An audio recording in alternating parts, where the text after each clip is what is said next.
The marketplace on Zephyr Station erupted in chaos as the massive Krellian warrior's fist connected with the small human woman's jaw.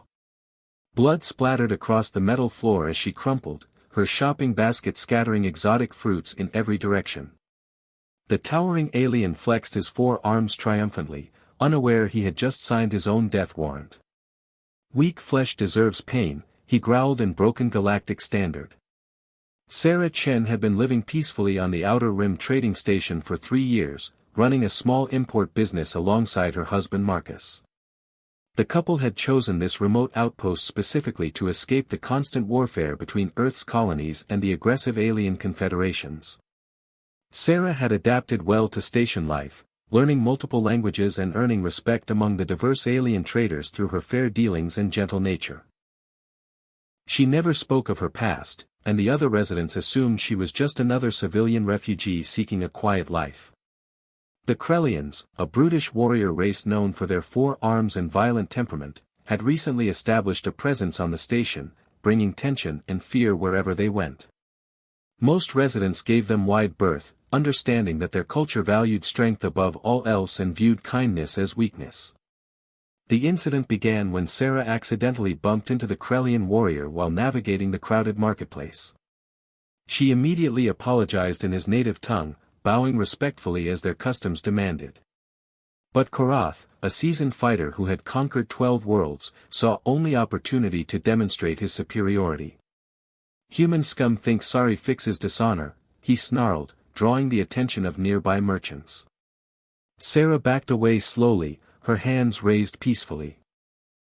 "Please, I meant no offense," she whispered, but her words only fueled his rage.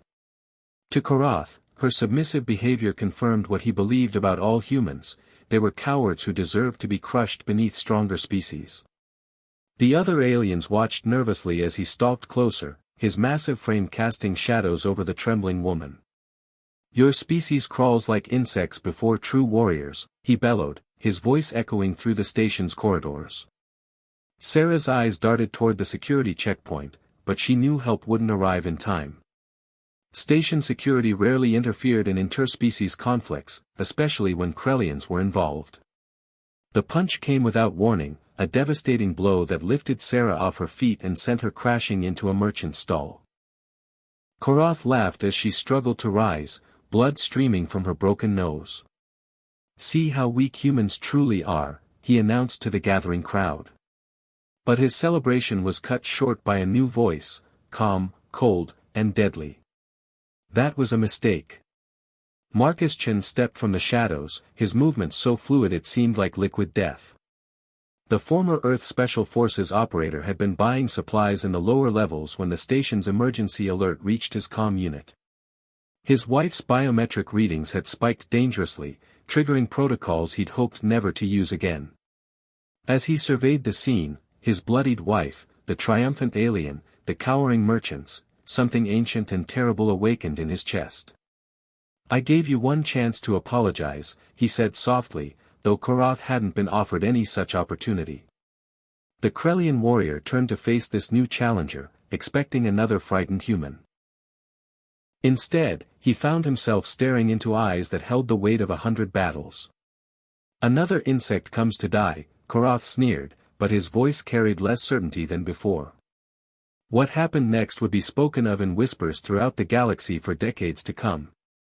Marcus moved like lightning given form, his enhanced reflexes, gifts from classified military augmentation, turning him into something beyond human.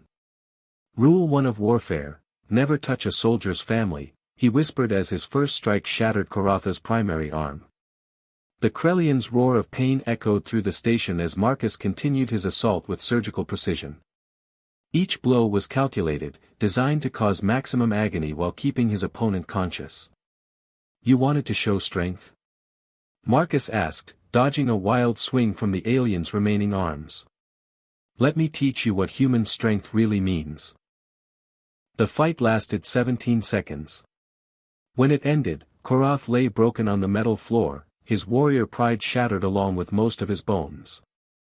Marcus knelt beside his wife, cradling her gently as station medics finally arrived. "Some creatures mistake kindness for weakness," he murmured, brushing blood from Sarah's hair. They never learn until it's too late. The aftermath sent shockwaves through the alien community. News spread quickly that humans weren't the helpless prey species many had assumed. Sarah recovered within days, but Korath would spend months in medical bay, forever marked by his encounter with human military precision. Marcus and Sarah eventually left Zephyr Station, but their legend remained.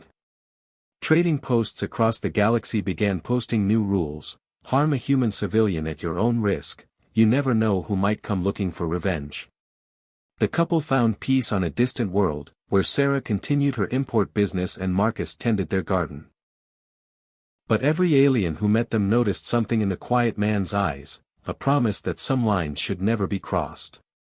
The strongest warriors, Sarah would often say to curious visitors, are those who choose when to fight.